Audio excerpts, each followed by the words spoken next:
참 반가운 성도여 다 이리 와서 베들레헴 성 페이지 146페이지 요한복음 3장 16절에서 17절 말씀이 되겠습니다. 하나님이 세상을 이처럼 사랑하사 독생자를 주셨으니 이는 그를 믿는 자마다 멸망하지 않고 영생을 얻게 하려 하심이라. 하나님이 그 아들을 세상에 보내신 것은 세상을 심판하려 하심이 아니요 그로 말미암아 세상이 구원을 받게 하려 하심이라. 아멘. 메리 크리스마스. 예. 우리 아기 예수님이 2000년 전에 이 땅에 육신의 몸을 입고 오셨습니다. 동정녀 마리아의 몸을 빌려서 하나님께서 오셔서 우리 죄를 위해서 그 모든 고난을 받으시기 위해 첫 발을 내디뎠습니다. 오늘 저는 요한복음 3장 16절에 17절 말씀을 가지고 성탄의 선물이라는 제목으로 말씀을 나누려고 합니다. 우리 임교호 목사님이 선물이라는 주제로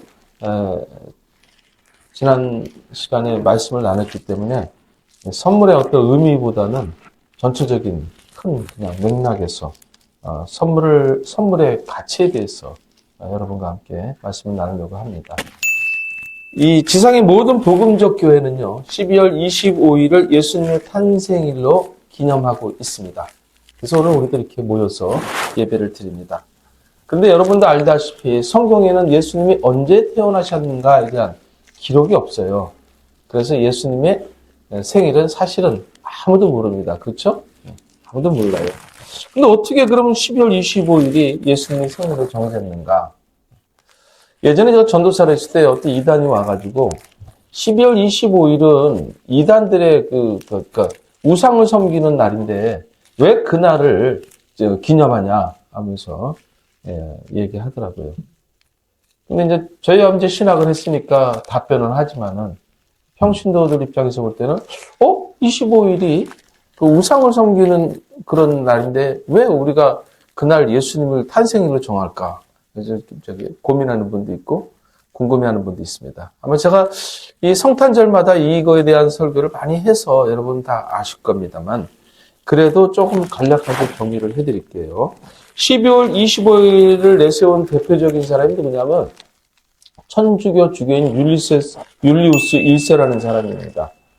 근데 이 사람이 이것을 주장할 때는 성경적 근거를 두고 얘기하는 거예요. 그래서 누가복음 1장에 보게 되면은 그 예수님을 탄생을 추측하는 것을 12월 25일로 이렇게 추측을 하면서 이야기를 하는데 뭐라고 이것을 근거를 두냐면 세례 요한의 아버지 사가랴가 초막절에 환상을 봅니다. 그리고 요한이 잉태가 되는데 세례 요한이 그리고 6개월 뒤에 예수님의 어머니 마리아가 임신을 하게 되죠. 그래서 그리고 9개월 후 그러니까 동지가 되는 12월 25일에 낳았다라고 그렇게 추정을 한 겁니다. 그러니까 뭐 일종의 추정이죠, 그죠? 예. 그러니까 어떤 근거보다는 그냥 추정을 그렇게 날짜별로 계산해 볼 때 그쯤이 아닐까라고 추정을 했다는 겁니다. 그러니까 사실은 예수님의 탄생일이 12월 25일은 아니라는 것이죠. 다만 필로카루스의 연득이라는 책을 보게 되면은 336년에 최초로 예수님의 탄생일을 12월 25일로 기념했다라고 기록되어 있다고 합니다. 문제는 뭐냐면 12월 25일이 로마인들의 전통적인 그런 태양신의 생일입니다. 그래서 그날 태양신을 숭배하고 기뻐하고 잔치 축제를 벌이는 거죠. 그래서 당시 여러 문화권에서 종교에서 생명과 선으로 이렇게 상징하는 빛의 원천인 태양을 신으로 섬겼었어요. 그러니까 굉장히 많은 곳에서 12월 25일을 태양신을 섬기는 우상인을 섬기는 날이었죠, 그렇죠? 근데 이런 날이 왜 우리가 섬겨야 되는가? 이 사람들이 태양신을 섬기는 이유가 있는데 12월 22일이 태양이 굉장히 빛이 약해진대요. 그리고 3일 후에 아주 강하게 드러난다는 것이죠. 그래서 그날을 태양신의 생일로 정했다는 것이죠. 그럼 우리는 왜 그랬을까? 우리는 성경을 근거로 해서 이것을 여러 가지 추측된 근거가 있지만은 설이 있지만은 그래도 대체적으로 기독교 전통의 어떤 그런 역사의 흐름으로 볼 때 가장 많이 이것이 옳다라고 그렇게 이야기하는 내용인데 그게 뭐냐면은 요한복음 1장 9절에 보면은 예수님께서 참 빛, 세상에 와서 빛을 비추는 빛이라고 그렇게 예수님을 표현하고 있습니다. 그러니까 참 빛이 뭐냐? 태양이 아니라는 것이죠. 참 빛은 예수 그리스도라는 거죠. 그런 의미에서 볼 때 그동안에 허상이었던 태양신, 빛의 신으로 대신했던 그 태양신이 우상이었다는 것을 보여주고 대신 참 빛인 예수 그리스도를 우리가 이제부터는 온전한 신으로 섬기게 된다라는 그런 맥락에서 12월 25일을 기독교에서 예수님의 탄생일로 그렇게 기념하게 된 것입니다. 어쨌거나 우상 숭배를 제거하는 예수님을 참빛으로 드러내기 위한 아주巧妙한 타이밍이 어쩌면 이 내용 속에서 우리가 생각해 볼 수 있는 그리고 이것은 진리니까 그죠? 참 하나님, 참 빛인 하나님께서 그간 섬긴 태양신이 우상이었다라는 것을 반증하는 그런 의미에서 12월 25일을 기념일로 세웠다라는 거죠. 그러니까 누군가가 이단들이 시비를 걸면은 그렇게 얘기하셔도 돼요. 아니면 말대꾸 안 해도 됩니다. 가짜니까. 어쨌든 이 세상 사람들이나 기독교인들은 성탄절을 기념하는데 빼놓지 않는 것이 하나 있어요. 그게 뭡니까? 선물이에요. 선물을 나누는 겁니다. 그래서 성경을 근거로 해서 이 선물을 나누는 것 또한 그 이유를 들 수가 있어요. 왜냐하면 여러분이 잘 아는 것처럼 동방박사가 그죠? 몇 분이죠? 동방박사? 네? 모르죠? 예, 성경이 안 나왔으니까. 예. 그러니까 그 동방박사가 황금, 유향, 몰약. 유화 아니에요. 유향입니다. 유황은 안 돼요. 예. 유향과 몰약을 가지고 예수님께 바쳤단 말입니다.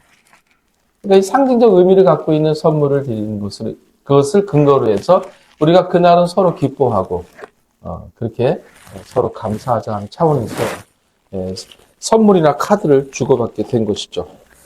그래서 우리 교회도 사실은 매년 성탄절날 선물을 교환을 했잖아요. 그런 의미도 있어요.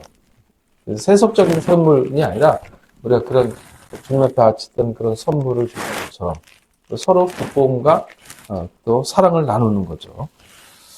그리고 성탄절을 선물하면서 기억나는 대표적인 인물이 누가 있어요? 산타클로스. 예, 산타클로스 할아버지. 예. 아저씨인지. 삼촌이라는 분도 있죠, 그죠? 예. 어쨌든 산타클로스. 이 전세를 의하면요, 유럽의 어느 마을에 아주 아리따고 착하고 심성이 곱고 지혜로운, 그래서 효심이 가득한 딸 셋을 둔 아버지가 있었어요. 근데 이 집이 귀족 집안인데, 그 당시에는 딸을 시집 보내려면은 지참금이 준비되어야 되거든요. 근데 이 딸들은 이쁘고 착하고 참 지혜롭고 성품도 좋고 효심도 좋은데, 지참금을 준비를 못하니까 시집을 결혼을 못 시키는 거예요. 근데 이 소식을 듣고, 이 어려운 소식을 듣고 성 니콜라스라는 사람이 그 집 굴뚝에다가 금화가 담긴 주머니 3개를 던진 거예요. 근데 굴뚝으로 떨어지면서 마침 굴뚝에다가 그 당시에는 굴뚝 옆에다가 양말을 걸어서 말리고 있었나 봐요. 그 양말 속으로 금화가 들어가게 됩니다.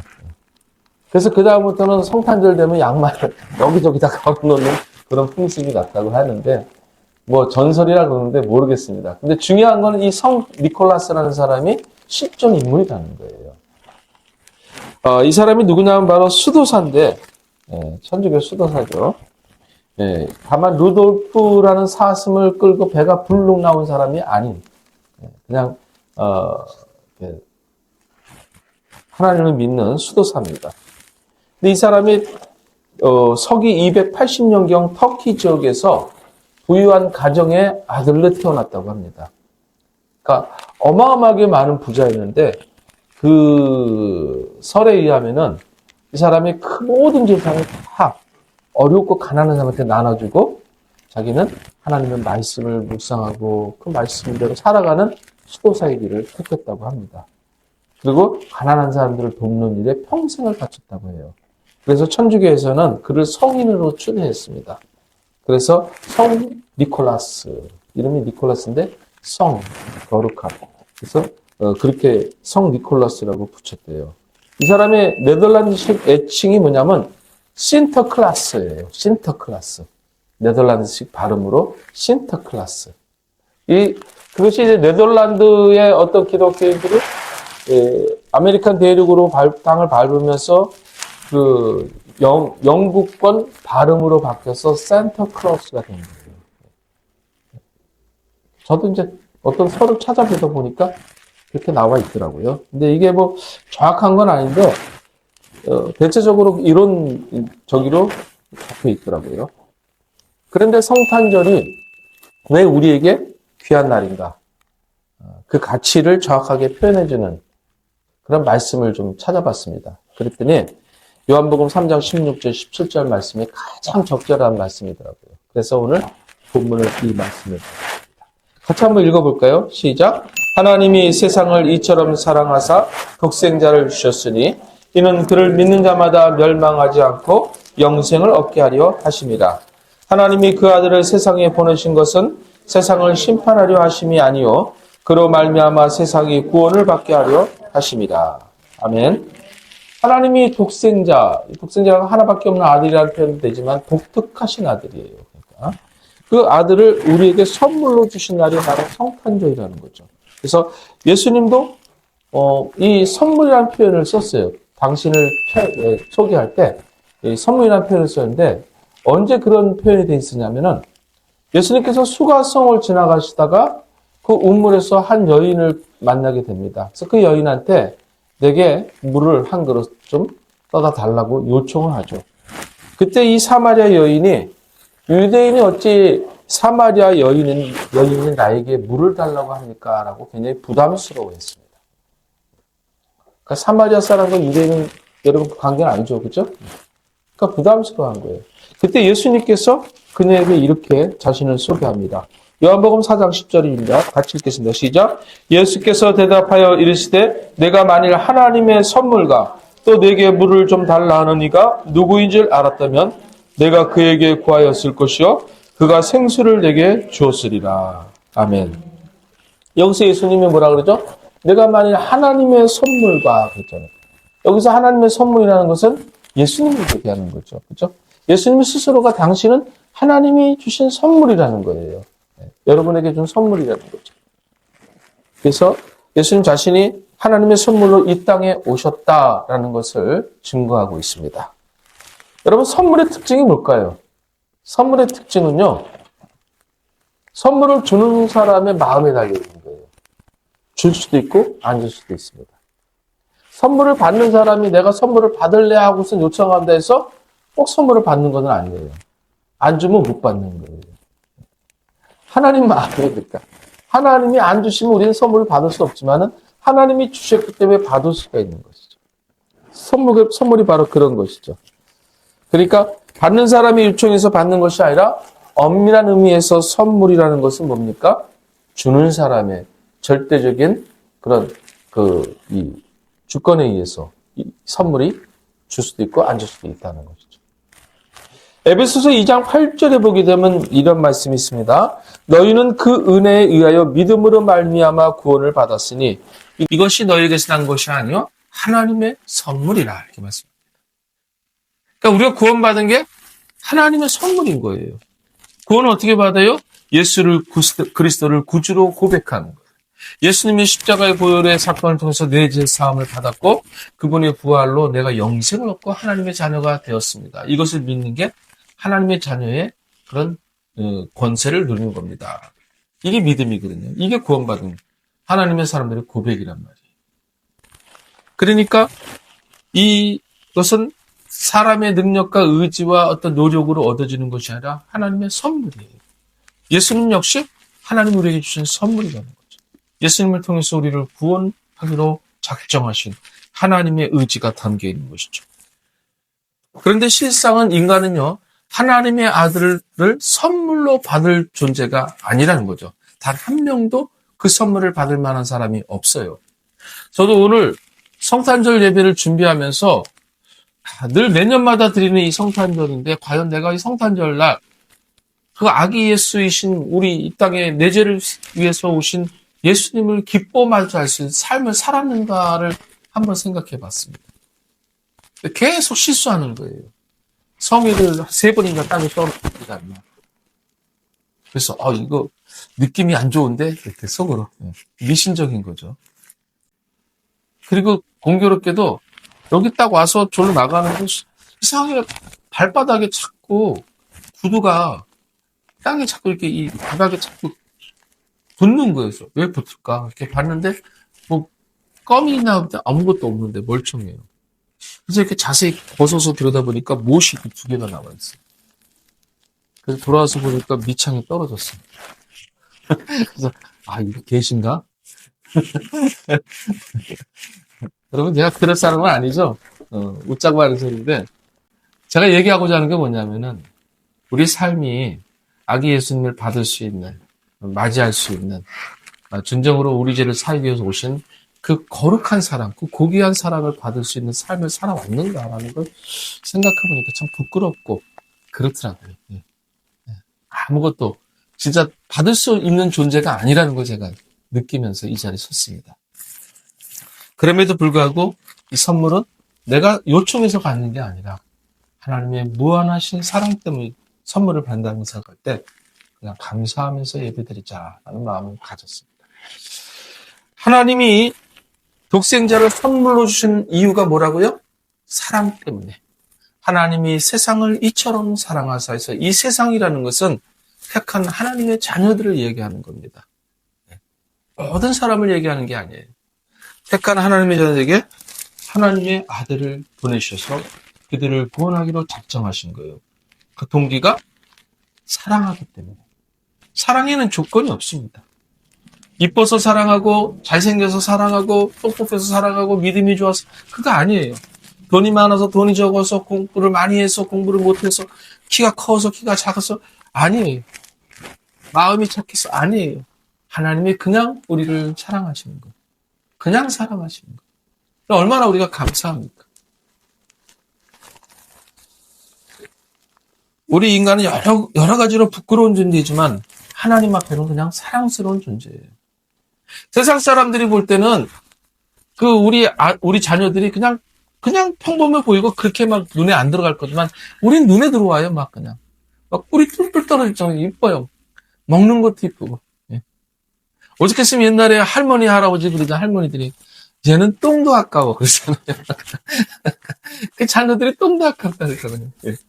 그 정도로 사랑스러운 거죠. 하나님은 당신의 독생자를 우리 인간들을 구원하시기 위해서 기꺼이 내어주셨습니다. 은혜의 선물이에요. 로마서 5장 8절에 같이 읽겠습니다. 시작. 우리가 아직 죄인 되었을 때 그리스도께서 우리를 위해 죽으심으로 하나님이 우리에 대한 자기의 사랑을 확증하셨느니라. 예, 아멘. 우리가 죄인이었을 때, 죄인에서 벗어나려고 애쓴 것도 아니에요. 전혀 죄인지도 모르면서도 죄를 짓고 살아감에도 불구하고, 하나님을 모름에도 불구하고, 하나님은 우리가 자녀이기에 우리를 사랑하시고, 그 아들을 아낌없이 십자가에 내놓으셨습니다. 그래서 당신의 사랑을 확증하셨어요. 선물은요, 진정한 선물이 되려면요, 그 가치를 제대로 알아야 합니다. 저는 어제 우리 아들한테 선물을 사줬어요.